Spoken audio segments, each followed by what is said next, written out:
I think about game ones, man. We think about some legendary performances, man. But when I think about game ones, for me personally, I got to go with Allen Iverson, man. Obviously, I know it's an unpopular opinion from me because I'm a Laker fan, but what Iverson did in that 2001 year, stepping over Ty Lue, stealing the game one against the Lakers, man, with carrying Mutombo, Aaron McKee, Eric Snow, just a supporting cast. They was good, solid role players, but nothing we would say was world beaters, and able to go into LA and do his thing, man. And I just remember being just shocked as a kid. That's one of the first finals I watched from start to finish, man.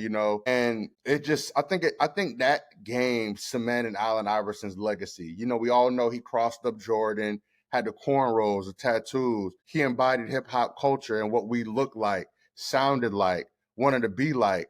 But him kind of beating the Lakers game one was like David versus Goliath, man. You talking about supremacy, Kobe and Shaq, man, arguably one of the most dominant duos ever at that moment.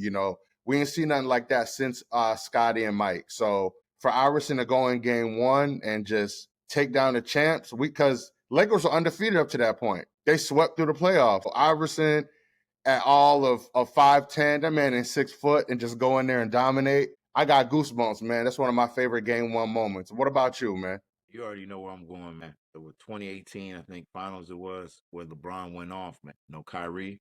Love was a shell of himself. Ron had that 50-point game, man. If it wasn't for JR with that crazy timeout at the end, they would have won it. They would have won that game one. Bron was literally Jordan-esque in that game. We always said we wanted LeBron to have the heart of a killer. He was a killer. He was a killer. The thing is, think of it from this perspective. If he got the ball, he was scoring on KD. He was scoring on Draymond. He was scoring on everybody. They could do nothing with him. It could have rejuvenized the series for those Cavaliers. But unfortunately, JR might have been, on the sidelines. And unfortunately, it cost them. It definitely cost them.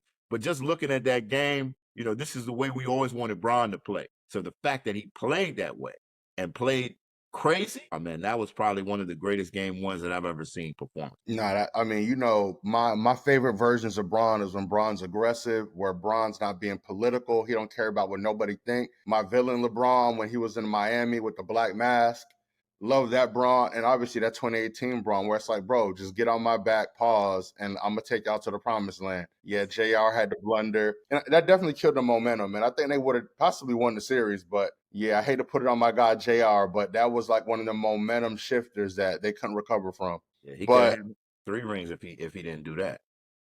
possibly.